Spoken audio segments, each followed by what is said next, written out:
welcome back to my YouTube channel. I hope you are all gloriously and exceptionally well and having a good mid-week so far.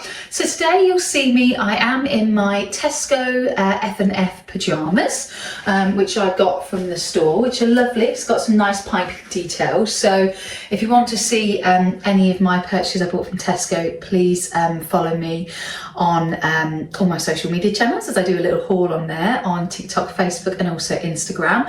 And also I've done a separate YouTube video a few weeks ago, so go and check that out. So today we are of course in the kitchen and we are going to bake some orange shortbread biscuits today. So of course they are from my Mary Berry cookbook. So it's from this one here, the Best Baking Bible cookbook, and we're going to make of course the very best shortbread here. So I have my ingredients and all my measuring ingredients and bowls that I need, so please come and join me, come and bake along with me, or just sit and chill and relax with a cup of tea or your favourite beverage of your choice, and let's get baking. Now before we bake, let's make sure we are firstly subscribed, as it is free to subscribe to my channel, and I'd love to get to a wider audience on YouTube and help them learn to bake, and also just to sit, chill and relax. And secondly, make sure you have hit the notification bell, as I upload videos every Monday, Wednesday and Friday, full videos, which tends to be fitness, fashion and food and lifestyle and home, and also on Tuesdays, Thursdays and Saturdays short videos as well.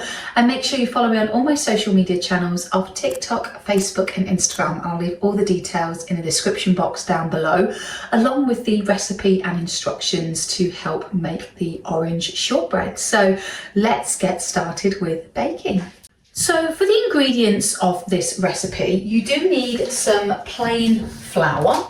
So I picked up this plain flour from Lidl, and the plain flour you'll need 225 grams, or if you're measuring in ounces, it'll be 8 ounces. Then we also need some butter. So I've got the British and salted butter, also from Lidl, and you need 225 grams of that, or again 8 ounces. Then we also need 115 grams of the caster sugar, and for that, that is 4 ounces. Then you need 2 tablespoons of demerara sugar. I've said it correctly this week, but I haven't got any of that, so I'm just going to use light brown soft sugar as an alternative. So I also got that from Lidl, and you need 2 tablespoons of that. And also for dusting. And then lastly, you need 115 grams, which is 4 ounces of semolina, which I got some coarse semolina from Tesco. So that is all the ingredients you need. In terms of equipment, you just need a nice baking bowl. So I got my lovely Mason and Cash bowl, which I got from Sinclair's in Stamford. If you haven't seen that haul, that was a couple of weeks ago. So just look back on my huge haul of cookery and also clothing. So I got that from there, and then just literally a pair of weighing scales, which I got from B&M. So yeah, that's all you need. And it says it's a really good shortbread, but it is essential that you must use butter for this. And she also likes to use semolina as well, Mary, for the flour to give it that extra crunch. And also you can use corn flour or ground rice instead if you haven't got that. So it makes 30 fingers, and we're going to put it into a nice dish. We're going to lightly grease a 30 by 23 centimetres tray bake or roasting tin. So let's get baking. I'm going to put you on a time lapse. So as you would have seen in the time-lapse video just previously, I have lightly greased the tray bake. So now what we're going to do is the next step is we need to mix together the flour, the semolina, into a bowl or into a food processor, and then we add the butter and the caster sugar and rub it together with our fingertips, and then or whiz in the processor until the mixture is just beginning to bind together. And then we knead lightly until the mixture forms a smooth dough. So let's go on to that next step.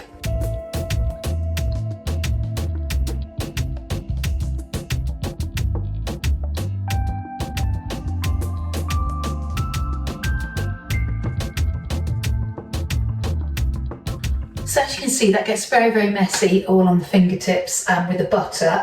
My advice would be try and have your butter left out for a bit so it's slightly melted, as it's a lot easier to have the warmth of your hands and the texture of the fingertips to help get the butter a little bit more wet and slippier and out of your hands. So this is the butter, the caster sugar, the semolina, and also the flour. So what we're going to do is mix it all and bind it all together until it forms a smooth dough.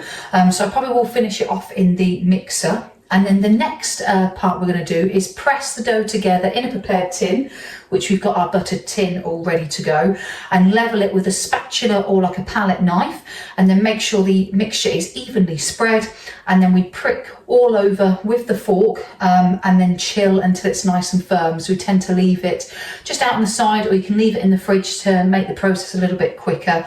And then we preheat the oven to 160 degrees or fan 140 degrees at gas 3.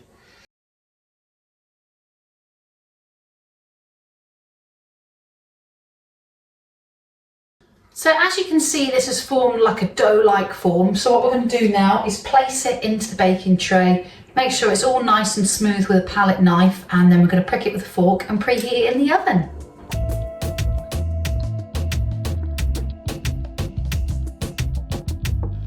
So James has just evenly pressed this all down for me, so it looks nice and neat, but I completely forgot I haven't put the orange peel in. So what I'm going to do is get a zest of my little orange, which I have somewhere in here. Let's get a little orange out. And what I will do is I'll peel the zest of this little orange and mix it all in together. A little bodge job, but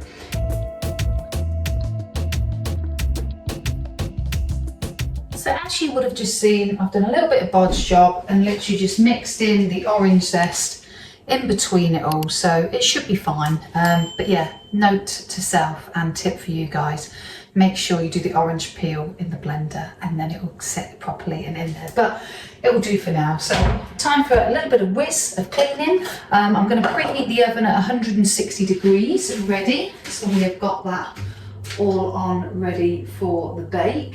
So that will be done, so we'll wait for the oven to preheat. And then we have to preheat that in the oven for about 50 minutes or until a very pale golden brown. And then what we do is we sprinkle the demerara sugar or the light brown sugar that I've got and leave it to cool in a baking tray just for a few minutes. And then we cut it into 30 fingers, and then we carefully lift the fingers out with the tin with a palette knife and finish cooling on a wire rack, and then it will be stored in an airtight tin like a nice biscuit tin, which I have just here. This lovely Busy Bees biscuit tin that I got from not Home Sense, what's the other place? I always forget it, The Range. So I'll pop them in there. And it says, to make the orange shortbread, add the finely graced zest of 1 large orange to the mixture. I didn't have a large orange, so I used a small orange. So it probably will be a minimal orange taste and not in every finger, but hey ho, this is how we are. We live in real life on this channel. And it says a tip, if you want to add like glacier or glacier, however you say that, cherries or dried apricots or sultanas, they can make delicious additions to the shortbread. But the biscuits then need to be eaten on the day of making them because they can become soggy with the moisture from the fruit. So yeah, so that's it. So I'll of course leave all the description details of the recipe and the baking ingredients that you need. So let's do a little bit of tidying up. Excuse the noise, James is just currently changing the bed and having a big sneeze. There he is again. So yeah, so we're going to clear all this up and put that away, and then I'm going to show you the finished product. So here we have the finished product come out of the oven. So it's been in for 50 minutes, and I also, before I put it in the oven, I pricked it with a fork and also put the demerara sugar, but I had light brown sugar on instead. So we're going to cut all these up into slices and have a little taste test, and then put the rest in the biscuit tin.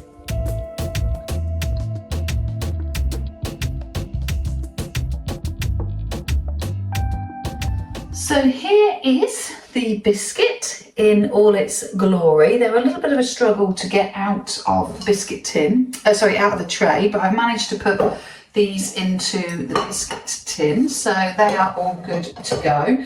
So let's do a little bit of a taste test on the plate and see how they get on. There were 2 that had broken, unfortunately. They didn't survive, but it's okay, they're still eatable. So let's have a go and see what you think and what I think of it. Mmm.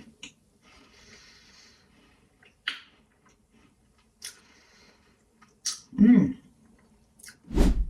These are very Moorish and very nice. I have cut them quite thick, so they are big slices instead of making 30. So yeah, that is going to go ahead and conclude today's video. So please let me know in the comments box how you got along with your recipe, and also, like I said, I will leave all the details in the description box down below with the recipe and also the step-by-step instructions of the ingredients. I hope you are all okay, and please let me know what you are up to this week, because I do love hearing from you, and I hope all you guys are doing well, and I will catch you on Friday. Have a nice rest of the week, guys. Thanks, bye.